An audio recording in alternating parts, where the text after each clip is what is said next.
مونږ قبر پرست کلي کې ژوند کوو. مونږ قبر پرست کلي کې ژوند کوو. دلته چې څوک خاورې شي ښاغلی شي. ډېرو درنو خوږو کتونکو، تبسم افغاني په خپله خپرونه کې تاسو ته ستړی مه شئ وایم. هیله من یم چې تاسو ټول به روغ جوړ او خوشحاله وئ. د استاد او مرشد محترم فیضي صاحب د دې شعر نه مې مقصد دا و چې د خپلو شاعرانو، خپلو مشرانو او د خپلو قهرمانانو په ژوند کې قدرونه او نازونه پکار ده. ډېرو درنو خوږو کتونکو، مونږ د سپین غر ادبي جرګې یو مشر شاعر د ښاغلي نور غلام نوري صاحب سره د مرکې دپاره د هغوی کلي کړمان نوي کلي ته روان یو. نوري صاحب له تېرې څه مودې راهیسې بیمار دی، نو موږ غواړو چې د هغوی پوښتنه هم وکړو، هغوی سره د مرکه هم وړاندې کړو. نو موږ غواړو چې تاسو هم له ځانه سره بوزو. راځئ چې لاړ شو له نوري صاحب سره دا خوږې خبرې او خوږه شاعري تاسو هم له موږ سره واورئ.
نوري صاحب ته راورسېدو او د وخت زه ښاغلي نور غلام نوري صاحب سره ناست یم د دوی په کور کې. نو زه به محترم نور غلام نوري صاحب ته لومړنی په خپله خپرونه کې هرکلی ووایم. نوري صاحب ستړي مه شئ. ډېره مننه. تاسو خدای زنده ساته. نوري صاحب څنګه وئ؟ زه اوس تاسو بیمار وئ، نن سبا مو څنګه ژوند مو لږ څه ښه دی؟ نو تبسم صاحب د بیمارۍ والا خبره خو که مو وکړو، بیمار هوسې زړه تسلی دپاره یو د ملګرو او ملګرتۍ ساتلې دپاره مو وایي چې ډېره ښه یم و دوک دمو مدش مبالغه کوم او کني سړی ښه وي نه. بس خدای تاسو ته صحت، ډېر که ښه صحت غواړو تاسو ته نوري صاحب ژوندي اوسئ. ډېره مننه. نوري صاحب چې تاسو غزلې به هم واورو، شاعري به هم واورو، خو مخکې تاسو سره مو مرکه کړې ده، ډېره مننه هم کوو ستاسو چې مونږ کله هم ویلي دي تاسو که بیماران هم یې نو بیا هم مونږ سره خپل ژمنه سر ته رسولې ده. خو یو څه اوس چې مختصر غوندې پوښتنې د اورېدونکو دپاره لرم. د شاعرۍ ابتدا مو څنګه کړې وه؟ کوم عوامل وو چې تاسو یې شاعرۍ ته هڅولي وئ؟ نو تبسم صاحب که مو صحیح خبره څه وکړو، نو شاعر دا ور معلوم نه وي څه ته مو ووایو چې یاره دا پلانکي داور نه زه شاعرۍ کوم یا پلانکي داور نه زه شاعر یم.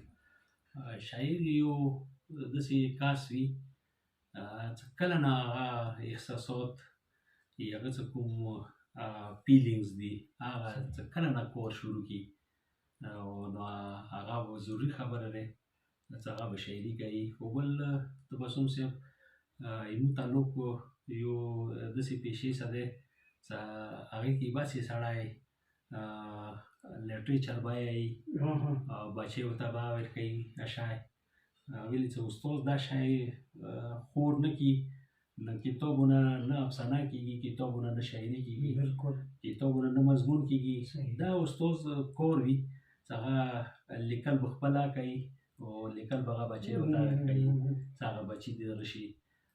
نو ابتدا نه خو بیا مطلب دا تاسو چې کومې زده کړې کولې هغو زده کړو کې به کوم سبق تاسې ویله هغې کې به داسې پویم یا نظمونه شاعري دا به مخې ته راتله نو یو اثر لاندې به ستاسو هم د شاعرۍ بیا دې باوجود مایل شول دې باوجود بیا مګر شو چې کبي ډیټ راوخو نو د انسان چې کوم د ښې باندې او د هغه کار کولې والا کوم ذهن دی هغه د 14 کلو نه 18 کلو پورې جوړیږي. څو دوی مو دا عمر دی یعنی د شپږم نه ونیسه تر لسمه پورې شاعري شروع کېږي. دا شروع کېږي. تاسو کوم کلاس کې اوس تاسو شاعري شروع کړې وه؟ نو تبسم صاحب یمو زمانې کې څه کله موږ سکولو کې وو، موږ سکولو کې به یو نظام وو. هغې زمانې کې به موږ ته ډیبیټ راویله. ډیبیټ به سکول کې کېدو د جمعې شپې بزم ادب هغه به کېدو. هغه بزم ادب یمو کلاسو کې به بیا یو سیکټري وو سټوډنټس نه. نو هغه کلاس وام کلاس وو هغه زه سیکټري وم د کلاس بزم ادب. نو بیا بل بزم ادب لپاره به ماته شو کسان مو برابرول د نامې مې لیکل هغوی ته مو بیا ټاپک پېر کول، بیا مو غزل یا مزه شو څه افسانه یا افسانچه یا شعر یا بل څه شاید هم ورته بیا مقررول. هغې زمانې کې زه د خپل کلاس سیکټري وم او د یوم کلاس تقریبا څه موده کوم سن دغه خبره وي دا نوري صاحب؟ یاره دا 77 78 دا زمانې وي. ډېره زیاته موده. په لومړي دور کې تاسو څه لیکل؟ کوم داسې هغه غزل به وو، نظم، سندره، څه شی به وو؟ نو اصلیت کې که مو فکر وکړو د اول زمانې چې کومه شاعري هغه نه غزل وي نه څه سندره وي نه بل څه شی وي، هغه خیالات وي. لومړني دور کې شاعري شروع کېږي زیاتره د غزل په هغه کې وي قسم کې مو ته غزل نه وایو که نه اصلیت کې هغه غزل چې کوم محرکات دي هغه به وي او چې کوم نوره شونې دي هغه غزل شکل کې نه وي. خو صرف په ردیف وکړه بیا دا یې ضروري شونه دي چې دا یې موجود وي. نور هغه ته مو بیا تنقیدي هغه څه کوه نظر څه کوه ته وکړو هغه د غزل شکل وي نه. نوري صاحب د هغه دور څه شی به درته یاد نه وي؟ یو شعر یا یو غزل یا څه شی که یاد وي درته؟ یاره تبسم صاحب خو اوس خو ډېر وخت تېر شوی دی. داسې خاص ما ته څه چې یاد نه وي دا که تا ما ته ویلي وی ما به هغه شونه په کار څه تیار کړي څه ما ته کړي وی. نوري صاحب اوسه پورې څومره شاعري مو کړې دی؟ یو کتاب خو ستاسو مخې ته راغلی دی خو هغه د نثر کتاب د ستونزې. نو د شاعرۍ به څو کتابونه در سره نه چاپه پراته وي یا چاپ خو به مو نه وي کړی کتاب؟ بیا تبسم صاحب یو خو نن سبا دور داسې دور دی بلکې زمانه داسې زمانه راغلې دی چې که موږ شو نه دغه کتاب یو خپل حد وي وزن وي یوې مطلب شو ساعتې وي لکه د 110 صفحو والا چې کوم پروګرام اوس روان دی چې هغه ته موږ کتاب نه وایو. نو دا خو 77 نه د 78 نه دغې زمانې نه چې ته راونیسې نه ډېر غزل به وي، ډېر نظمونه به وي، ډېر داسې شاعري سره زموږ کلتور سره مطلب شو څه وي مطابقات خوري. نو هغه که دغسې مو وکړو نو 2-3 کتابونه به موږ ته وایو چې موجود دي خو چاپ نه دي. چاپ نه دي نو چاپه پرته ورسره نثر دې مو فکر وکړو. نو نثر د ستونزو چې کوم کتاب چاپ شوی دی هغه سټایل کې او هغه قسم کې به دا شی 3 یا 4 ټوکونه نور مواد هم پرته.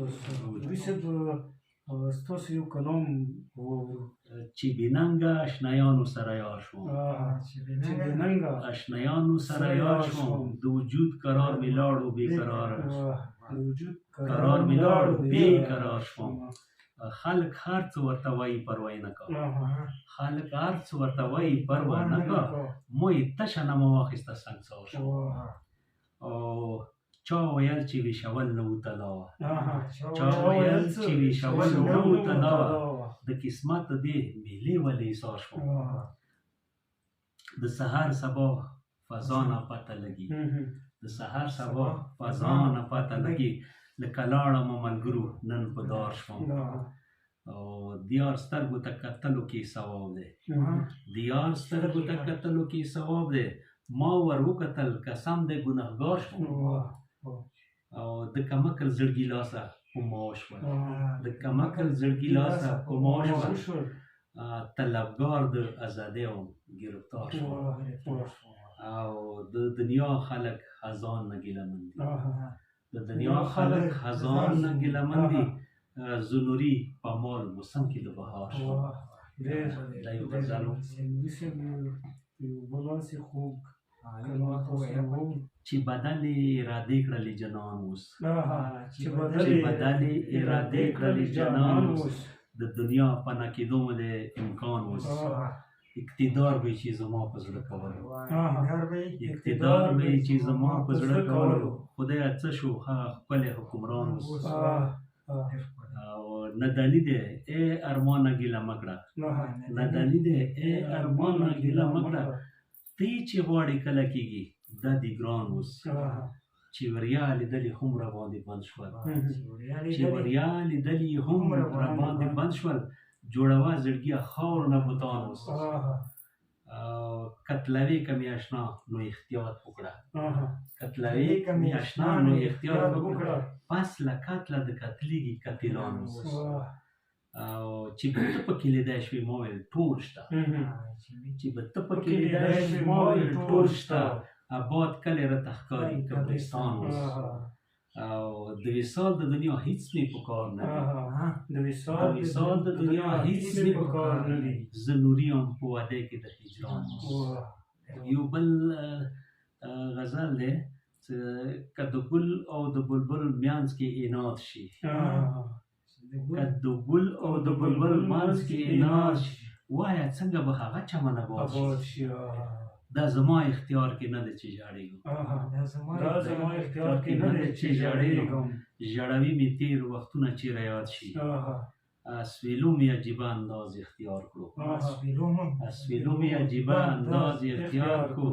چې مې خولې نه را بهر شي نو پر یاد شي او متحد تاوده سړکه د فطرت شي متحد تاوده سړکه د فطرت شي بیا به ختم له زما د ژوند فساد شي چې کور د کبرجنو په کوڅه وي چې کور د کبرجنو په کوڅه وي څه پوره به د نوري د زړه مراد شي چې کور د کبرجنو په کوڅه وي څه پوره به د نوري د زړه مراد شي نوري صاحب تاسو نه ډېره زیاته مننه زموږ ته مو خپل وخت راکړو حالانکې تاسو بیماران هم یې ته نو ډېره بښنه هم غواړو څه چې ته کور کېږي هغه خلک را نګرم هغه کور را نګرم او هغه شپې ورځې را نګرم او موږ د جرګې ملګرو کې څو پورې تبسم صاحب څه زه سترګې ګڼم چونکې زه لږ تاسو ته پته ده چې زه د ملګرو نه لږ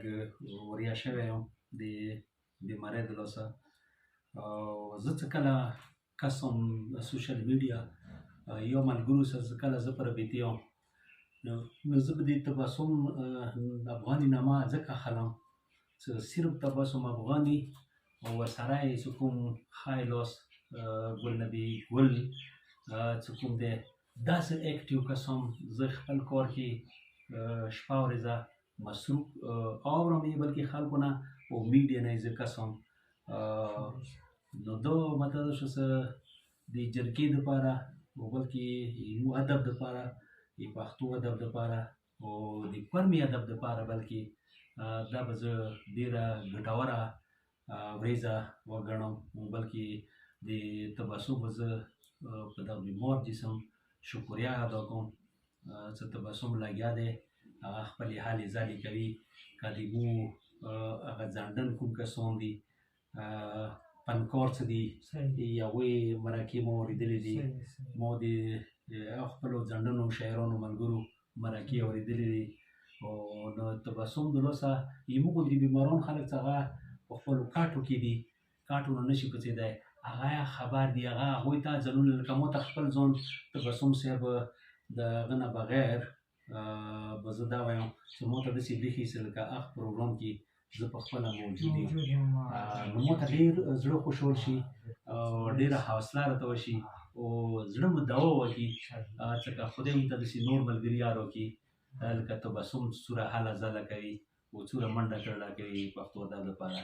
نو دا به مطلب دا شو چې موږ دپاره یو نوی قدم وي، بلکې خدای دې وکړي چې تا غوندې کسان انرجیټک کسان به موږ ته خدای د جرګې دپاره زنده وساتي او خدای دې تاسو ته توفیق درکړي.